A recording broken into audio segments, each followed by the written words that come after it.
So the bucket side panel is now angled into place, but not actually pushed back. I'm going to go ahead and now it's just, if it's angled properly, it's a simple matter of pushing it back until it snaps. We then have 3 connection points that you want to make sure you use the long screws for. We really only have these 3 internal long screws and the 2 on the electrical box that we have to worry about, but those were short screws on the inside. And anyway, other than those internal ones, the rest of them are accessible from the outside. So we have these happening here, here, and here. All right, so I just wanted to point out the fact, so I got screw number 1 in. You can see I sort of just angled this off to the side without having to undo any of the connected wiring to the button side. This can be shifted over, wrapped around that way, just being careful as you're doing that. Now I can access that. The middle one's gonna be the hardest one just because this will still be kind of in the way, but yeah. All right, so let's see. I now have those 3 earlier mentioned points screwed in.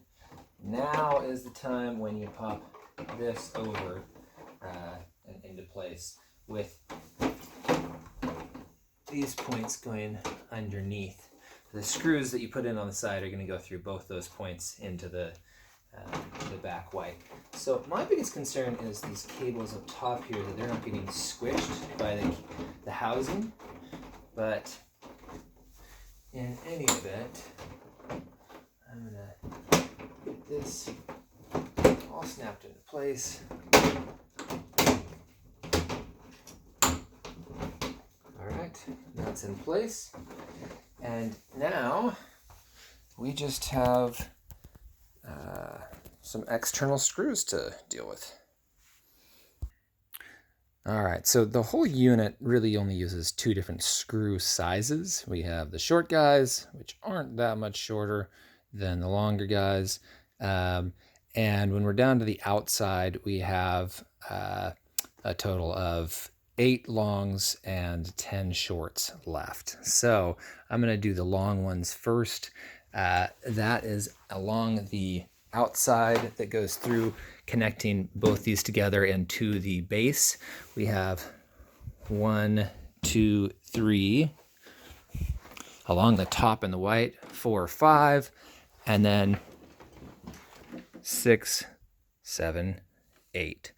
Those are the only long screws. The rest are short. If you use a short one or a long one down next to where I put a duct tape marker here, if you were to use a long one, say on that spot, that would dig into the unit itself, the cooling point, and that would be a problem. So yeah, you want to not mess that up.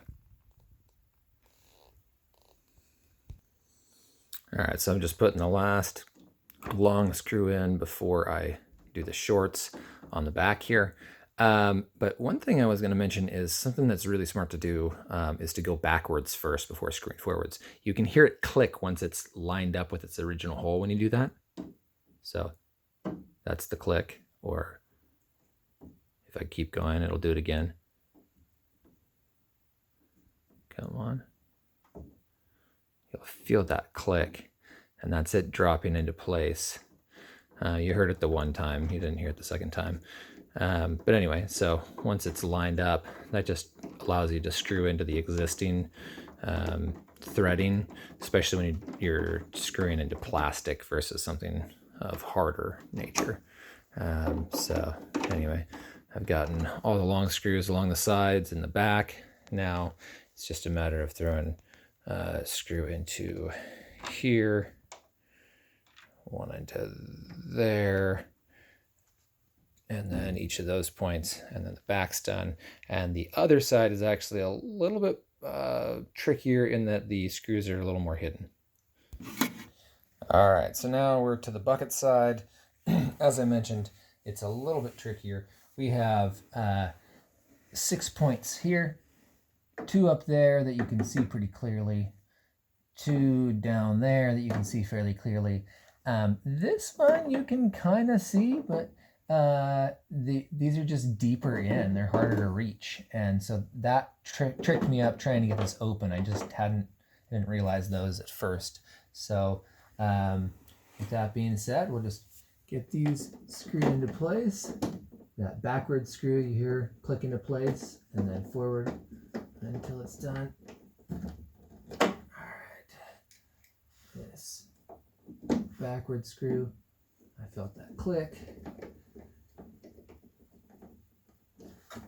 And the reason I'm using hand tools is because these are really short screws and it's plastic.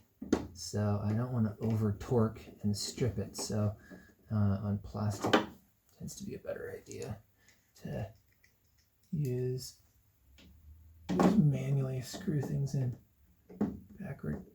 Yeah.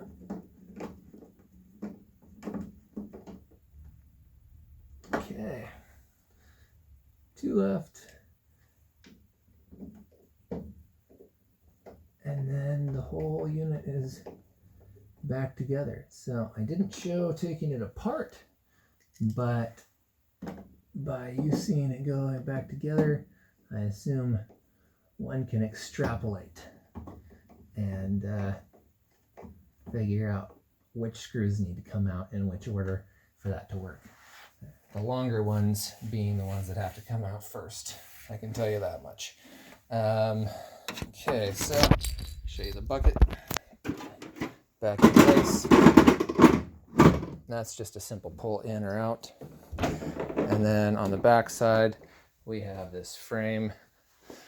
I don't know if it's called the filter, but that also just clicks into place all the way around.